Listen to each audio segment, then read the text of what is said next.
जय हिंद दोस्तों, सैनिक समाचारों में आपका हार्दिक स्वागत है। सबसे पहले बात करूंगा हेडलाइंस की। हाँ जी दोस्तों, यदि आप पेंशन भोगी हैं, यदि आप रिटायर हैं, तो आपकी पुत्री का भी हक है। एक नया नियम निकला है 30 अक्टूबर 2024 को कि आपकी बेटी आपकी पेंशन की कब कब और किन किन शर्तों पर आधारित है, और उसका नाम यदि शादी के बाद भी नाम आपके डॉक्यूमेंट से डिलीट नहीं होगा। इसके ऊपर नया लेटर और एक ऑफिस मेमोरेंडम जारी हुआ है। इसके बारे में बात करूंगा, इसकी खबर के बारे में बात करूंगा, जिसके सभी को पता होना चाहिए कि किसी के साथ ऐसी स्थिति बनती है तो उसको आगे क्या करना है। और दोस्तों बात करूंगा अब जंतर मंतर पर फिर पेंशन बढ़ोतरी को लेकर बड़ा हंगामा, यानी उन्होंने कहा है पेंशन बढ़ाओ, और 8वें वेतन आयोग को लेकर यह जबरदस्त पूरे भारत के केंद्रीय कर्मचारी के जितने संगठन है उन्होंने आह्वान किया है। आखिर कब? और दोस्तों आगे बढ़ते हैं। Department of pension and pension welfare की मुहिम लाइफ सर्टिफिकेट 3.0 अभियान हर बैंक हर पोस्ट ऑफिस में घर घर जाकर सभी को मिले ये सुविधा। और बात करूंगा अग्निवीर पर फिर सियासत, माननीय प्रधानमंत्री रक्षा मंत्री से लगाई गुहार के इनके साथ भेदभाव क्यों, यानी सैनिकों में भेदभाव नहीं होना चाहिए। तो दोस्तों खबरें करते हुए साथ है, सबसे पहले अब मैं बात दिखाता हूं आपके सामने वो लेटर जिसकी मैं बात कर रहा था। और इस लेटर में सीधा सीधा लिखा है कि किन किन परिस्थितियों में।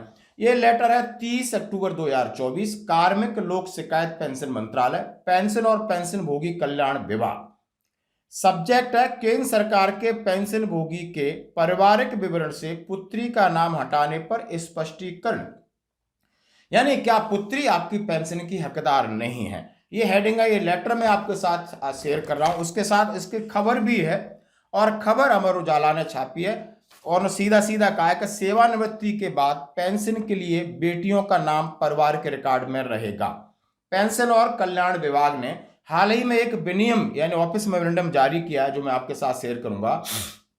विशेष रूप से बेटी का नाम शामिल करने के संबंध में रिकॉर्ड रखने के लिए दिशा निर्देश दिए गए। Department of pension and pension welfare के आदेश में स्पष्ट कहा गया कि सरकारी कर्मचारी की पारिवारिक पेंशन के लिए पात्र परिवार के सदस्यों की सूची से बेटी का नाम नहीं हटाया जा सकता है। जैसे कि हमारे पीपीओ में हमारा नाम, हमारी वाइफ का नाम, हमारे सभी बच्चों का नाम है। यदि आपकी बेटी शादीशुदा है तो उसका नाम आप नहीं हटवा सकते, उसका नाम भी रहेगा। उन्होंने कहा है क्यों रहेगा। ज्ञापन में निर्दिष्ट किया गया कि एक बेटी को आधिकारिक तौर पर परिवार के सदस्य के रूप में मान्यता दी जाती है जब उसका नाम सरकारी कर्मचारी द्वारा निर्दिष्ट फॉर्म 4 का उपयोग करके प्रस्तुत किया जाता है। यह आवश्यकता इस बात पर ध्यान दिए बिना लागू होती है कि बेटी पारिवारिक पेंशन के लिए पात्र है या नहीं। अब बेटी पारिवारिक पेंशन के लिए पात्र है नहीं है तो किन शर्तों पर। उन्होंने कहा एक बेटी जब तक वह मानसिक या शारीरिक विकलांगता से प्रभावित हो, जब तक पारिवारिक पेंशन के लिए पात्र है, जब तक वह शादी न करे, पुनर्विवाह न करे या नौकरी न कर ले, 25 वर्ष से अधिक आयु की अविवाहित विधवा तलाकशुदा बेटियां भी पारिवारिक पेंशन प्राप्त कर सकती हैं, बशर्ते परिवार के अन्य सभी बच्चे या तो 25 वर्ष से अधिक आयु के हों या आर्थिक रूप से स्वतंत्र हों। यदि कोई बच्चा विकलांग है तो उसे पारिवारिक पेंशन की प्राथमिक अधिकार है। दोस्तों जैसा कि हम इसमें स्पष्ट कहा गया है, यदि कोई पेंशनर है, यदि फौजी हैं आप रिटायर्ड गए हैं और आपकी मृत्यु हो जाती तो आपकी पत्नी पेंशन की हकदार है। यदि पत्नी की भी मृत्यु हो जाती तो अब कौन पेंशन का पात्र है, उसमें कहा गया है आपके बच्चे, यदि आपकी बेटी है 25 साल से ज्यादा है, वो अविवाहित है तो वो हकदार है। यदि आपकी बेटी की शादी 20 साल में हो गई है और 25-30 साल में उसका तलाक हो गया है और तलाक उसकी मां के सामने हुआ है तो वो पेंशन की हकदार है।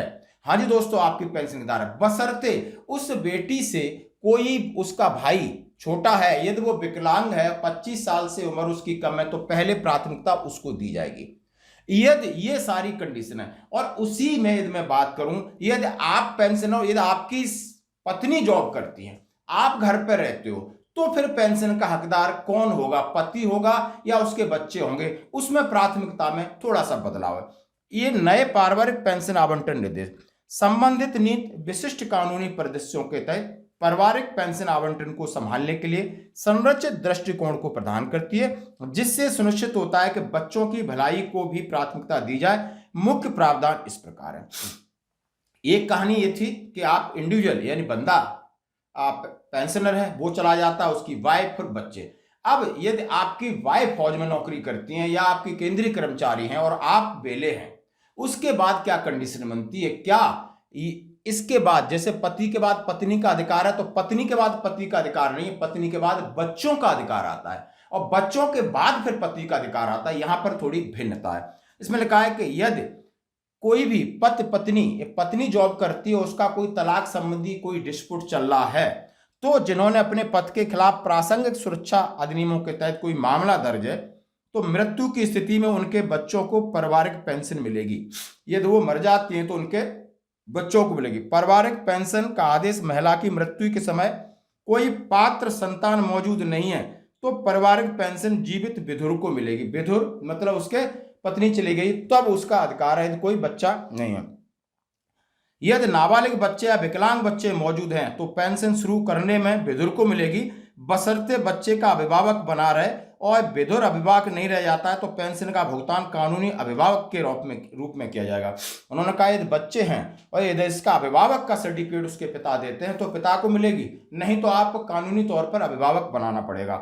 आप समझते हो इस तरीके के नियम जो कि अभी लेटेस्ट निकले हैं दोस्तों। तो आपको किसी को लेटर चाहिए, ये मेरे पास लेटर है, इसमें सीधा सीधा लिखा है कि सीसीएस पेंशन नियम 2021 के नियम 50 के प्रावधान, जैसे कि कोई सरकारी कर्मचारी सेवा में प्रवेश करता है, उसे कार्यालय प्रमुख को एक फॉर्म भरना होता है, उसमें अपने पूरे परिवार का विवरण देता है और उस विवरण में उसकी बच्ची का नाम होना जरूरी है, क्योंकि वो प्राथमिकता के तौर पर पेंशनिंग हकदार है। और सीधा सीधा ये विवरण जैसा है, उसके नियम कौन कौन से और साइन किसने किया, भारत सरकार के अपर सचिव का साइन है। ये लेटर अपने पास जरूर रखो यदि आपकी पारिवारिक स्थिति में ऐसी संभावना है तो दोस्तों। तो बढ़ते हैं अगली खबर की तरफ। जैसा हमने कहा कि दोबारा सुलगी पुरानी पेंशन की चिनगारी, सरकारी कर्मचारियों को मंजूर नहीं यूपीएस, और 17 नवंबर को दिल्ली में रैली।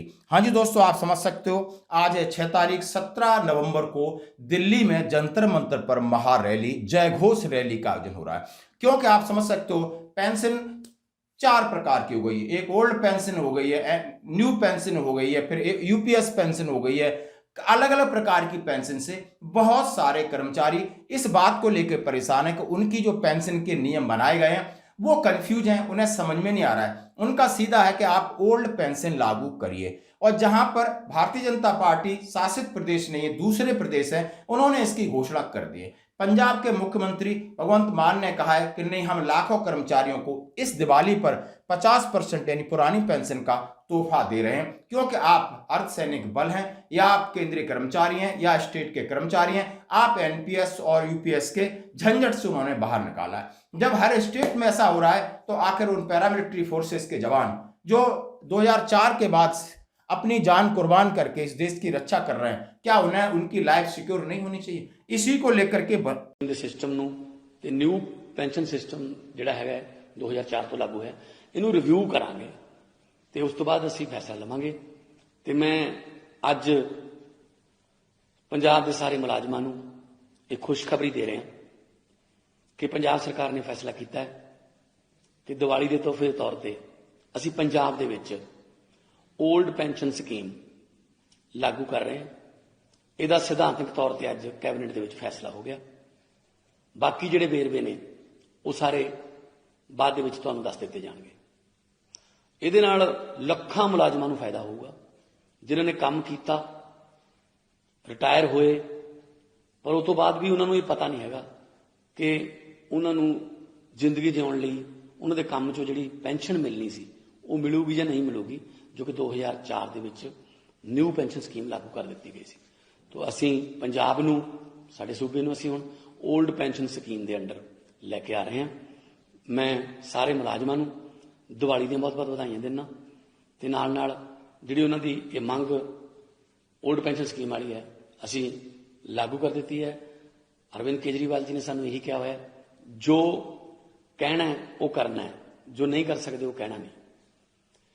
ਤੇ ਇੱਕ ਮੁਲਾਜ਼ਮਾਂ ਦੀ ਹੋਰ ਵੱਡੀ ਮੰਗ ਉਹ ਵੀ ਅੱਜ ਲਾਗੂ ਕਰ ਦਿੱਤੀ ਗਈ ਹੈ 6% DA ਜਿਹੜਾ ਹੈ ਪੰਜਾਬ ਦੇ ਮੁਲਾਜ਼ਮਾਂ ਨੂੰ ਉਹ ਲਾਗੂ ਕਰ ਦਿੱਤਾ ਜਾਊਗਾ। 6% DA ਜਿਹੜਾ ਹੈ ਭੱਤਾ ਉਹ ਉਹਨਾਂ ਦਾ ਜਾਰੀ ਕਰ ਦਿੱਤਾ ਜਾਊਗਾ। ਅੱਜ ਕੈਬਨਿਟ ਦੇ ਵਿੱਚ ਇਹ ਫੈਸਲਾ ਹੋ ਗਿਆ। ਸੋ ਦੀਵਾਲੀ ਦੇ 2 ਤੋਹਫੇ ਮੁਲਾਜ਼ਮਾਂ ਨੂੰ ਨੇ ਔਰ ਮੈਨੂੰ ਉਮੀਦ ਹੈ ਕਿ ਜਿਹੜੇ ਵੀ ਮਹਿਕਮੇ ਦੇ ਵਿੱਚ ਇਹ ਮੁਲਾਜ਼ਮ ਕੰਮ ਕਰਦੇ ਨੇ ਜਿਨ੍ਹਾਂ ਨੂੰ ਡਾਇਰੈਕਟ ਇਨਡਾਇਰੈਕਟ ਫਾਇਦਾ ਹੋਣਾ ਉਹ ਪੰਜਾਬ ਦੀ ਤਰੱਕੀ ਲਈ ਇਮਾਨਦਾਰੀ ਨਾਲ ਦਿਆਨਤਦਾਰੀ ਨਾਲ ਅਤੇ ਸੱਚੇ ਮਨ ਨਾਲ ਸੇਵਾ ਕਰਦੇ ਰਹਿਣਗੇ ਤੇ ਅਸੀਂ ਜੋ ਵਾਅਦੇ ਕਰ ਰਹੇ ਹਾਂ ਉਹ ਨਿਭਾ ਰਹੇ ਹਾਂ। ਅਸੀਂ ਜੋ ਕਹਿ ਰਹੇ ਹਾਂ ਉਹ ਕਰ ਰਹੇ ਹਾਂ। ਮੈਂ ਇੱਕ ਵਾਰੀ ਫੇਰ ਸਾਰਿਆਂ ਨੂੰ ਦੀਵਾਲੀ ਦੀਆਂ ਬਹੁਤ-ਬਹੁਤ ਵਧਾਈਆਂ ਦਿੰਦਾ। ਮੈਂ ਦੁਆ ਕਰਦਾ ਅਰਦਾਸ ਕਰਦਾ ਕਿ ਦੀਵਾਲੀ ਦਾ ਇੱਕ ਦੀਵਾ हर घर ਦੇ ਵਿੱਚ तंदुरुस्ती ਤੇ तरक्की का चानन करे। बहुत बहुत बड़ा आंदोलन की तैयारी है। एनपीएस में सुधार कर लाई यूनिफाइड पेंशन स्कीम। केंद्र सरकार के कर्मचारी संतुष्ट नहीं है। अभी तक यूपीएस का गजट जारी नहीं हुआ है, लेकिन कर्मचारी संगठनों ने विरोध का बिगुल बजा दिया है। Nation mission for old pension scheme Bharat के राष्ट्रीय अध्यक्ष मंजीत सिंह पटेल ने बताया कि 17 नवंबर को दिल्ली में ओपीएस बहाली के लिए पेंशन जयघोष महारैली आयोजित की जाएगी। रैली की तैयारियों के मद्देनजर उन्होंने कई राज्यों का दौरा किया है। उन्होंने कहा कि ओपीएस की आत्मा पर सरकार से मांग है कि पेंशन की गणना 25 वर्ष के स्थान पर 20 वर्ष हो और उन्हें 50% से कम पेंशन लागू मंजूर नहीं है। इसी बात को लेकर केंद्र कर्मचारी लगातार इस बात का दबाव बना रहे, ना ही तो आप पेंशन में बढ़ोतरी कर रहे हैं, ना ही आपको डीआर की इतनी सी बढ़ोतरी से क्या हो रहा है। 8वें वेतन आयोग को लेकर सरकार ने कोई स्पष्ट नीति अपने सामने नहीं रखी है, ना ही कभी किसी का जवाब देते हैं, ना ही किसी मेमोरेंडम का जवाब देते हैं। कितनी बार मीटिंग हो चुकी है, आपने देखा होगा वित्त मंत्रालय से हो चुकी है, फिर एक जेसीएम की मीटिंग होने वाली है और उसके बाद समय बीतता जा रहा है, लेकिन सरकार के कान पे जू नहीं रेंग रही है और इतनी महंगाई बढ़ रही है कि लोगों की स्थिति एक भ्रामक बन गई है कि आखिर ये 8वां वेतन आयोग लेके आएंगे या कुछ और करेंगे या इसको लंबा खींचेंगे। और दोस्तों इसी को लेकर के अब नया सेशन जैसे लोकसभा राज्यसभा का अभी समझ सकते हो विंटर सेशन शुरू होने वाला है। वहां पर ये बात पर सरकार से सवाल पूछा जाएगा कि आखिर अब देरी क्यों। तो दोस्तों बढ़ते हैं और एक और अगली खबर की तरफ। जैसे मैं आपके सामने कुछ वीडियो कुछ क्लिप्स दिखा रहा हूं, यानी डिपार्टमेंट ऑफ पेंशन और पेंशन वेलफेयर इसका काम है। इन्होंने एक राष्ट्रव्यापी डिजिटल लाइफ सर्टिफिकेट अभियान 3.0 की मुहिम चलाई है। चाहे पोस्ट ऑफिस हो, चाहे आप घर में हो, चाहे बुजुर्ग हो, सीनियर सिटीजन हो, हर जगह ये ट्रेस करते हैं और easy of living of pensioner मतलब पेंशनर का जीवन आसान हो। इस मुहिम के तहत घर घर जाकर के लाइफ फेस ऑथेंटिकेशन से लाइफ सर्टिफिकेट अपडेट कर रहे हैं। आपको मैं तस्वीरें दिखा रहा हूं, स्टेट बैंक ऑफ इंडिया हो, पंजाब नेशनल बैंक हो, पोस्ट ऑफिस हो या कहीं और स्कूलों में जाकर के इस तरह कैंपिंग चल रही है और ये डीओपीपी की साइट पे आपको सारी तस्वीरें मिल जाएंगी। उन्होंने कहा है कि पेंशनर्स का हक है, पेंशनर अक्षम हो सकते हैं यानी शारीरिक विकलांगताएं हो सकती हैं, पर उसका हक उसके घर बैठे मुहैया कराना हमारा सरकार का कर्तव्य और इसी को कहते हैं easy of living of pensioners मतलब पेंशनर को इन सब की सुविधा मिले। अब मैं बात करूंगा माननीय राहुल गांधी जी की। उन्होंने जैसे कि नासिक सेंटर में गन्स के फायरिंग में 2 अग्निवीर की मौत हुई थी, उनके परिवार से राहुल गांधी अपनी टीम पहुंचाते हैं और उनसे हालचाल पूछते हैं। हालचाल पूछने का वीडियो आप देख सकते हैं। वहां पर वो कह रहे हैं कि इनको जो भी अधिकार है, आर्थिक जो भेदभाव है सेना के अंदर वो नहीं होना चाहिए। माननीय रक्षा मंत्री और प्रधानमंत्री से गुहार लगाइए कि सैनिकों को कम से कम काम में बांटा हो, लेकिन काम और दाम और नाम सबका एक बराबर कर देना चाहिए था। बताइए क्या हुआ एग्जैक्टली? अग्निवीर में ट्रेनिंग में था तो ट्रेनिंग सेशन के ड्यूरेशन में फायरिंग रेंज में कोई हैपनिंग हो गई सर। अच्छा, तो उसमें कैजुअलिटी हो गई है। और आपको फोन करके बताया? यस सर, फोन पर आया। तो आपको तो बहुत शौक लगा होगा। डीप शॉक में पूरा फैमिली है सर। अभी ये आप लोगों ने जो भेजा है टीम सर, उससे हमें बहुत राहत मिली है। अच्छा, इसकी फोटो है आपके पास, दिखा सकते हैं? वो फोटो सामने वाला सर दिखा। अच्छा, ये आर्मी की यूनिफॉर्म में? हाँ, आर्मी के। अच्छा, बड़ा स्मार्ट लग रहा है। जब आर्मी में आपके बेटे गए तो आपकी क्या फीलिंग थी? Sir, I am also ex service man. Okay, good. We are proud of it. अगर हमारे हमारे लायक कोई काम हो, कुछ मदद कर सके तो आप बता दीजिए। बहुत खुशी हुई सर, आप इतना पूछ रहे हैं हम लोगों को, और आप लोगों का सपोर्ट है। ये तो हमारी जिम्मेदारी है, हमारा काम है, ये तो हमें करना ही है। कभी आपके पास आएंगे गुजरात में तो फिर आपसे मिलेंगे, लाइव मिलेंगे। Welcome sir, I am waiting sir. Thank you very much. यानी ये मुहिम है और इसी तरह की छोटी छोटी मुहिम सरकार पर दबाव बनाती है और तभी सरकार नई नई चीजों में बदलाव और आपकी जो भी मांग है मानने पर मजबूर होती है, क्योंकि विपक्ष की भी एक अपनी शक्ति होती है। आज की खबरों में इतना ही। बने रहिए हमारे साथ। धन्यवाद।